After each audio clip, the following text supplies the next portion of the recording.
All right, now I'd like to welcome to the show Brian Blase, president of Paragon Health Institute. Welcome to Free the Economy, Brian. Great to be here. Thanks for having me.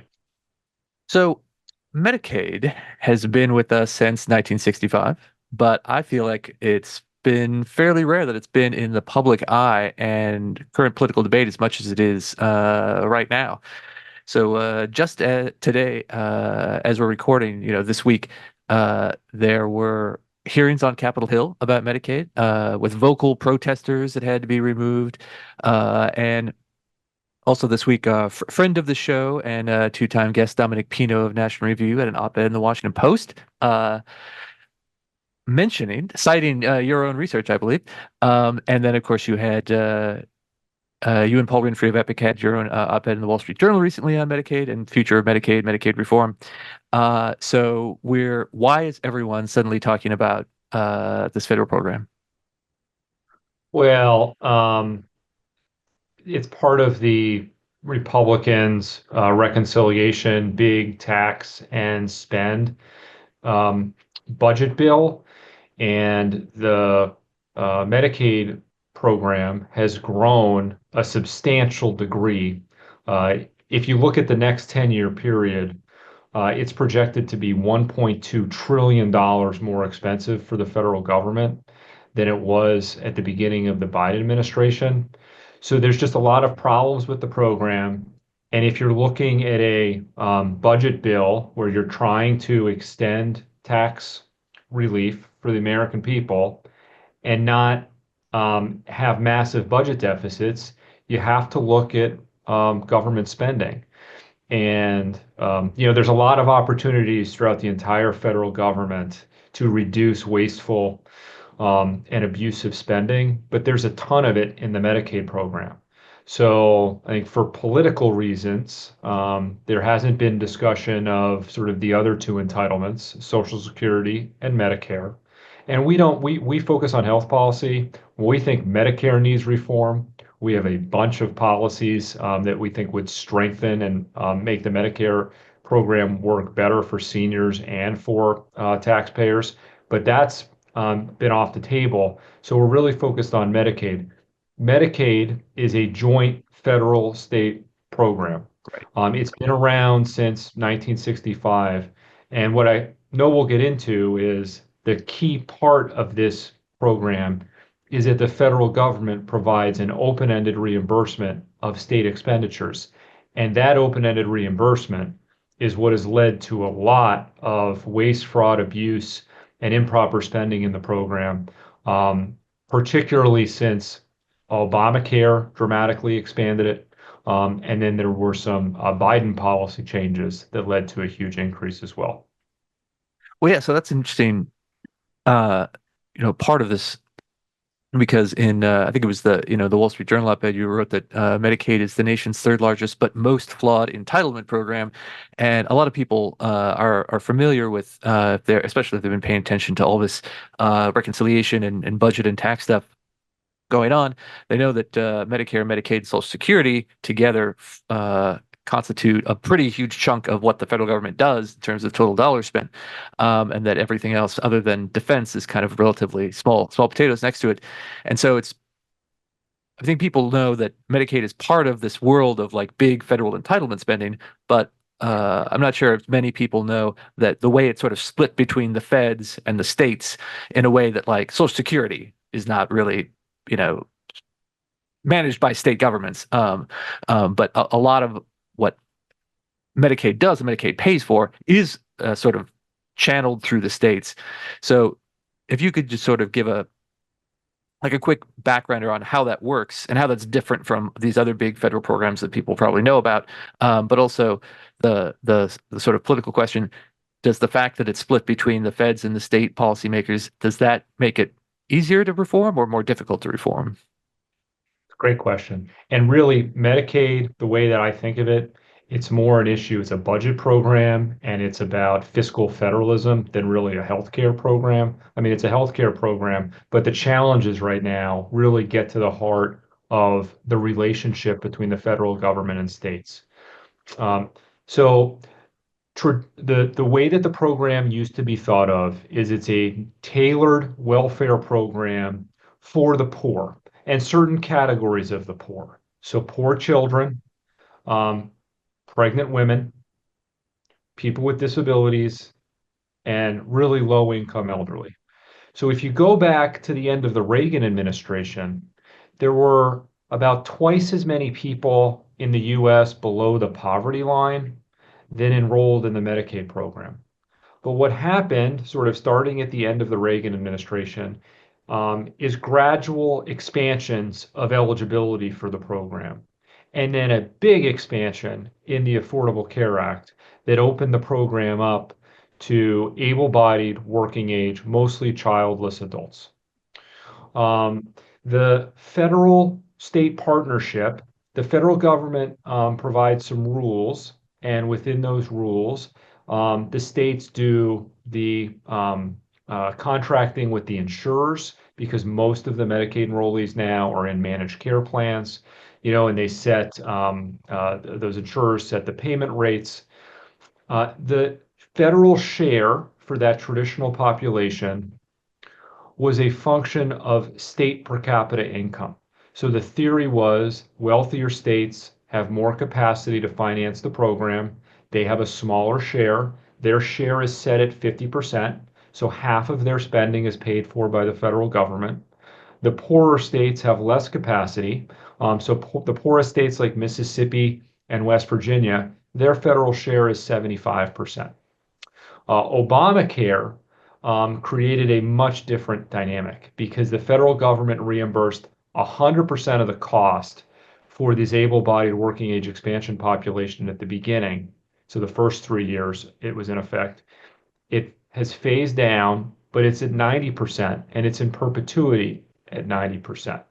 Um, it gets to one of the biggest problems with the Medicaid program today, in that there is a huge incentive for states to provide this welfare benefit and services through it to able-bodied working age adults.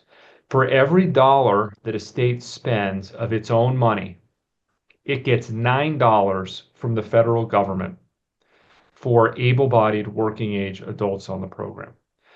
For the traditional enrollees, the average federal reimbursement is 57%. That means when states spend a dollar of their own money, they get $1.33 from the federal government. Put those two things together, states get 7 times more federal money for every dollar of their own spending on an able-bodied working age adult than they get for a pregnant woman, child, senior, or person with disability on the program. So from my perspective, that is the number one economic and moral imperative for Republicans to address in the program moving forward. Yeah, and this expansion, like you said, under Obamacare and then under more recent rules, some more recent changes under Biden, that there are, reports now that states are spending Medicaid money on things that aren't even medical treatment, that are things just sort of like kind of social welfare subsidies, and that uh, again, I think like a lot of people probably aren't aware of this. They still sort of think of Medicaid just as covering like the very poorest of the poor, people with extreme disabilities and things like that. And it almost seemed like a sort of like universal basic income through the back door sort of thing, where people who kind of never met a social welfare benefit they didn't like are sort of using the sort of shell of Medicaid, what it was originally meant to be, and what most people think of it as a sort of way to sort of inflate that budget into completely different categories. And there might be an argument for maybe we should spend more money on whatever, rent subsidies, utility subsidies, or food subsidies. But it doesn't seem like we're actually having an honest debate about that. Yeah. So, I mean, think about it from the state's perspective. If the federal government is going to reimburse the state for a large amount of its spending on a program, what states have incentives to do is to bring as much into that program's umbrella as possible because the federal government is going to be paying most of the cost. So states have incentives to basically Medicaid it. So in many states, they refer to Medicaid, they use Medicaid as a verb, like to try to Medicaid the program so you can bring it into this umbrella where the federal government is reimbursing a large share of the expenses. I started and I said that there were half as many people on Medicaid as in poverty at the end of the Reagan administration. I forgot to tell you what it is today. There's now more than twice as many people on Medicaid as in poverty in the US. So there's actually more people on the Medicaid program that have income above the poverty line than have income below the poverty line. Much of what Medicaid has become is really a corporate welfare program. So states the situation is worse than I originally said because states can develop accounting schemes, financial gimmicks, and get federal reimbursement for that accounting gimmick. The classic example is something called the Medicaid provider tax. Let me illustrate with some simple numbers how this works. A state will tax a hospital system $1 million. The state then takes that $1 million and makes a Medicaid payment on that hospital system. Then the state invoices the federal government for that $1 million expense, which we just know is an accounting gimmick. Mm. The federal government will reimburse the state a portion of that expenditure. On average, the federal reimbursement is about 70%. So the state is able to take that accounting gimmick and get a $700,000 transaction or influx of federal funds. And what states have been doing with that amount of federal funds is really increasing payment rates to powerful providers, mostly big hospital systems. So hospital systems have been getting rich off of the Medicaid program, particularly over the last couple of years, because these schemes have been broadened and expanded in the Biden administration. So we've got a welfare program that has now morphed into a large part of it being a corporate welfare program that is leading to significant windfall profit opportunities for much of the healthcare industry. Yeah, and I think this is part of social welfare spending in general that a lot of people just have never heard of. You talk about the Medicaid industrial complex. There, Yeah. similar stories and especially in sort of big cities, say San Francisco, Los Angeles, where they have a big budget for also broadly social welfare, but for like homeless services, and you find out that there are enormous budgets going to, in a lot of cases, in their nonprofit, but very large, well-funded nonprofits who seem to be making a permanent full-time living managing homelessness rather than actually increase in bettering outcomes for people who are without a home. And in this case as well. There are a lot of players who seem to be, again, sort of managing services to low-income people while not attempting to actually increase health outcomes, but actually just trying to build up the sort of infrastructure of their own, operations and payments. Yeah, so it's a great point. I mean, health outcomes have not gotten any better despite this massive amount of spending through the Medicaid program. In fact, the analysis that I did looking at the first 4 years of the ACA's Medicaid expansion is that mortality trends worsened for low-income Americans in expansion states relative to non-expansion states. And I'm going to give you an example. This example was pointed out to me by my friend Paul Winfrey, who heads Epic. Um, of all the health insurance CEOs in the country, the CEO that is the most highly compensated is the CEO of Molina. Molina earns almost 90% of their business from Medicaid managed care plans. They have no commercial business. So they have Medicaid managed care, they have some Medicare Advantage, and they have some Obamacare exchanges. That CEO earned $120 million in net compensation in 2023. Now, Wow. I generally think you work for company, you're an executive, if that company is serving the public, if we have a profit and loss system, like I'm a capitalist, I don't generally object to that. But this is funding that is all coming from taxpayers, right? It is a Right. welfare program.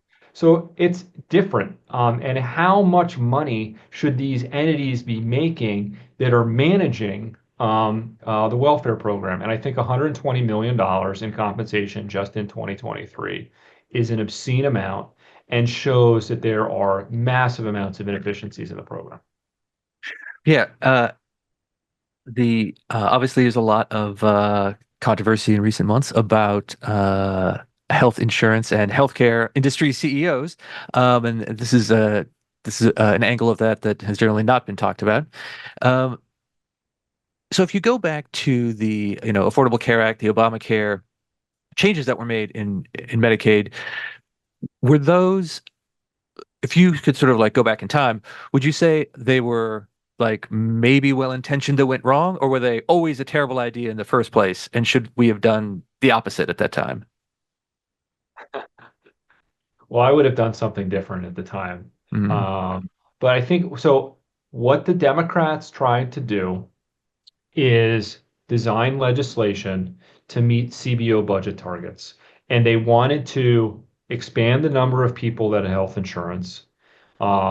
And a Medicaid card in your wallet, they considered that a win, regardless of whether people's health got better or what their access to healthcare is. I think, quite frankly, like this focus on health insurance coverage rather than actual delivery of healthcare and actual things that contribute to people's health, of which access to medical care is a relatively small component. Like I would prefer the government took its focus off of expanding Medicaid coverage.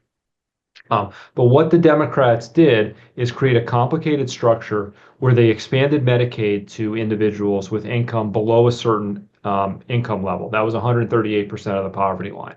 Above that level, people qualified for subsidies to purchase in these health insurance exchanges. The reason the Democrats had Medicaid as such a big part of their legislation is because the thought was it's cheap coverage. So they could get people covered on the cheap. What they failed to recognize, and really it's a failure of the Congressional Budget Office, CBO thought that states would set the same payment rates for Medicaid expansion enrollees as for traditional Medicaid enrollees. They didn't factor in that the federal government was going to pay 100% of the cost for the expansion.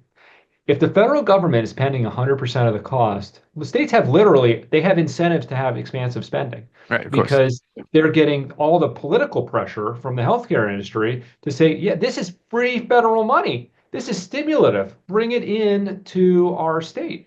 So the cost of the Medicaid expansion, both in terms of the number of enrollees and in terms of the spending per enrollee, way exceeded expectations. So Obamacare's Medicaid expansion has been a really inefficient way to expand health insurance coverage. I think that I'm a fan of federalism. I think there's a lot to be said for states to be able to develop their own sets of policies.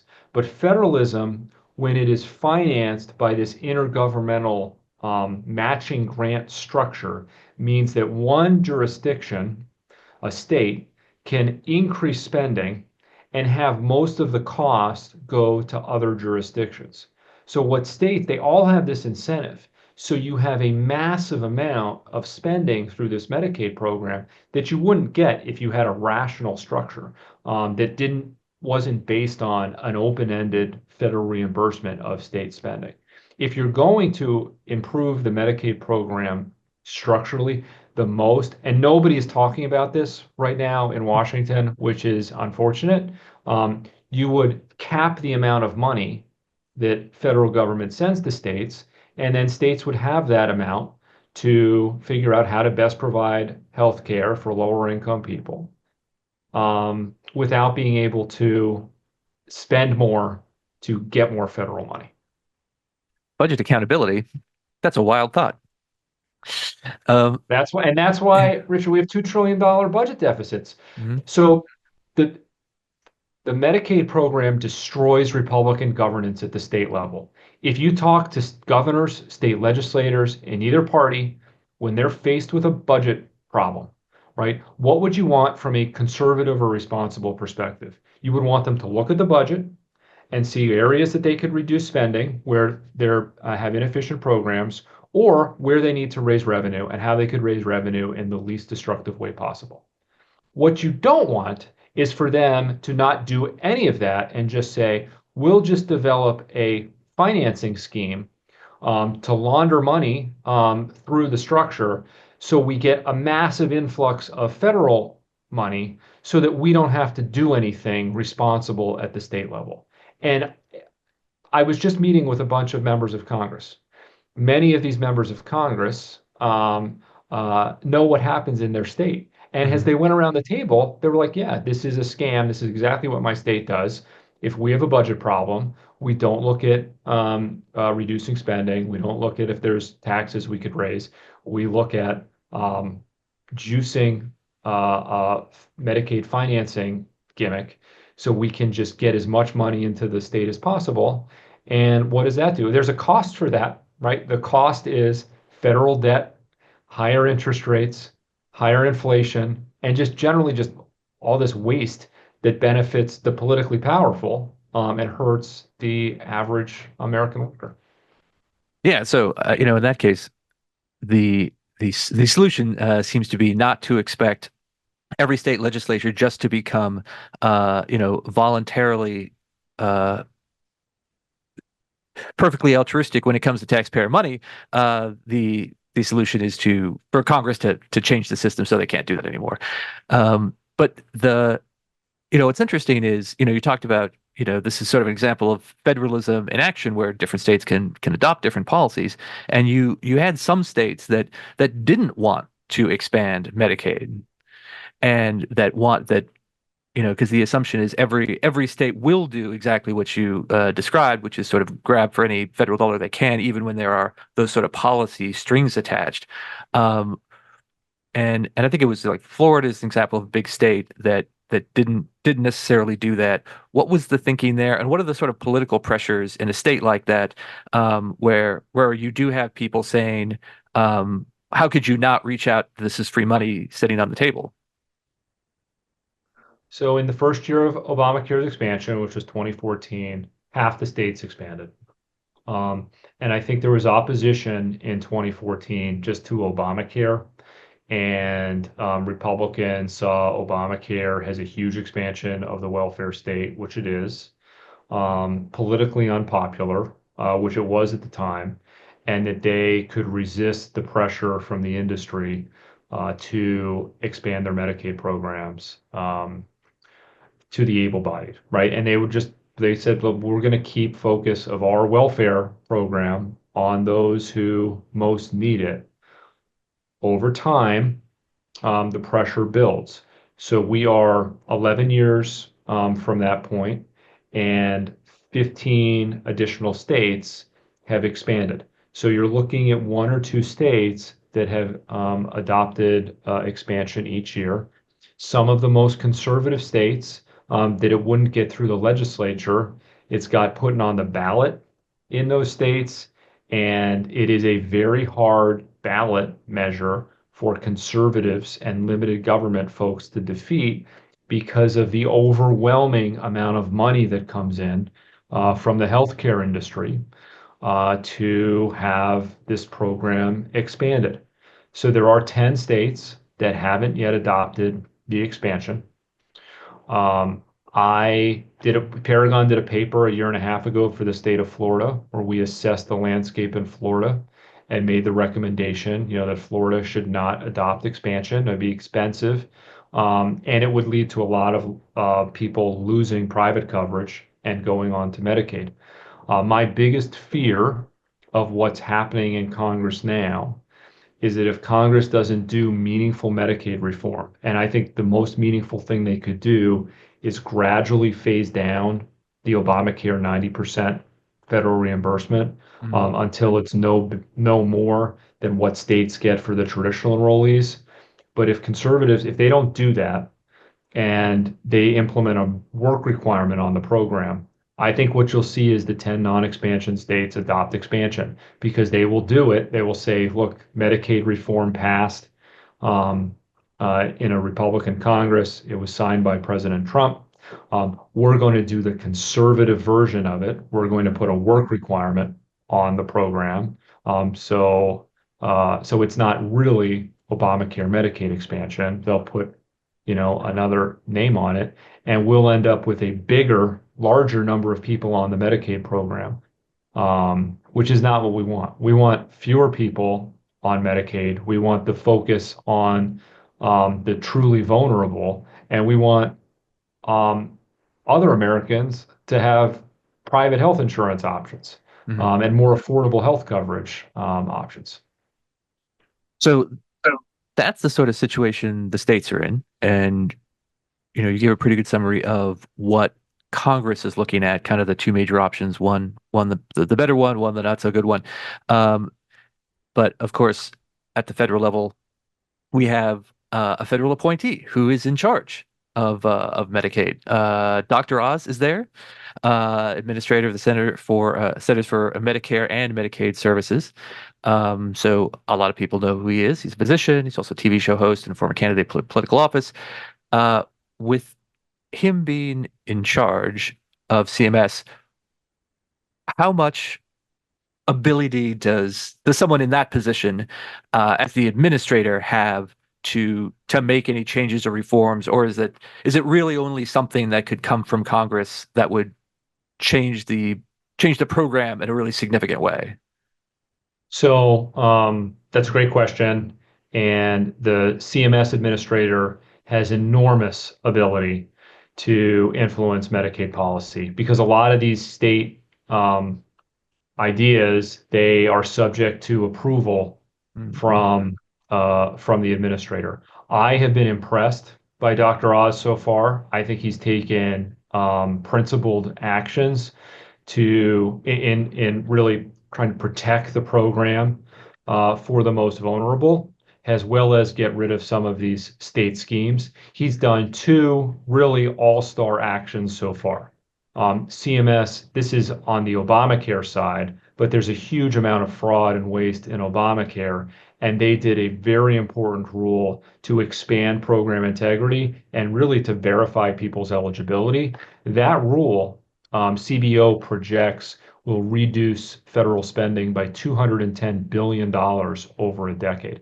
Wow. Now, a lot of that is because of how big the problem grew during the Biden administration, but it was a great first step and a great sign from Dr. Oz and the CMS leadership that they weren't going to tolerate this level of improper spending in the program. And then just yesterday, CMS cracked down on one of the most abusive types of these Medicaid provider taxes. This was a provider tax that California did through their health insurance plans that ended up with the state getting $10 billion of federal money with no state contributions. The next year, California, using all federal money, expanded Medicaid to illegal immigrants in the state and lifted the asset test so that Californians of unlimited wealth can get on the Medicaid program to have Medicaid pay for long-term care. Yesterday, CMS proposed a rule that would remove that tax from California and a handful of other states that have similar tax scams through this awful mechanism. Wow. All right. So if you had a sort of congressional magic wand, and we're asked to draft a reform, besides what you just suggested a moment ago, which is equalizing those payout rates between the traditional enrollees and the expansion enrollees. What else would be on your wish list to see this program be there in the future for vulnerable people, but also not bankrupt the country?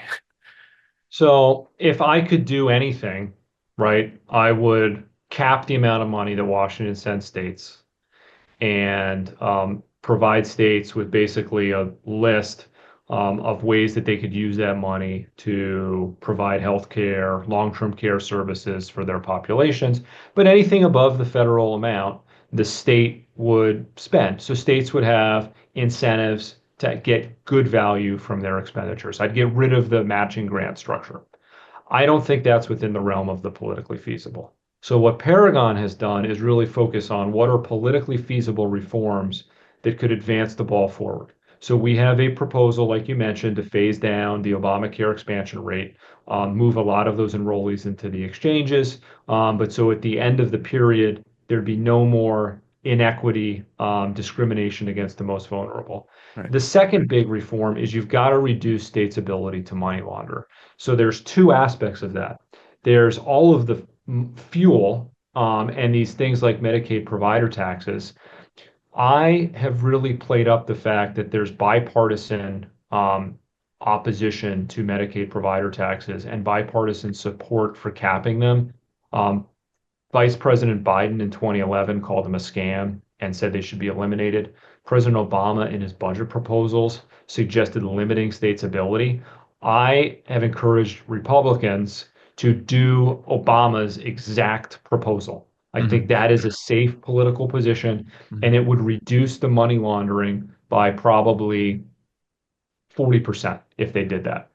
The other policy that we're looking at is states use all these money laundered funds, and they're now paying providers much more in Medicaid than they are for Medicare. So let me just emphasize that. So the Medicaid program is now paying providers more for able-bodied childless adults on the program than Medicare is paying for seniors, sometimes twice as much. That is going to take resources and attention away from seniors to this able-bodied working age population. I don't think that the Medicaid program should be paying more than Medicare. So you can cap these payments to providers that are being fueled by the provider tax. All right. That sounds like a workable wish list.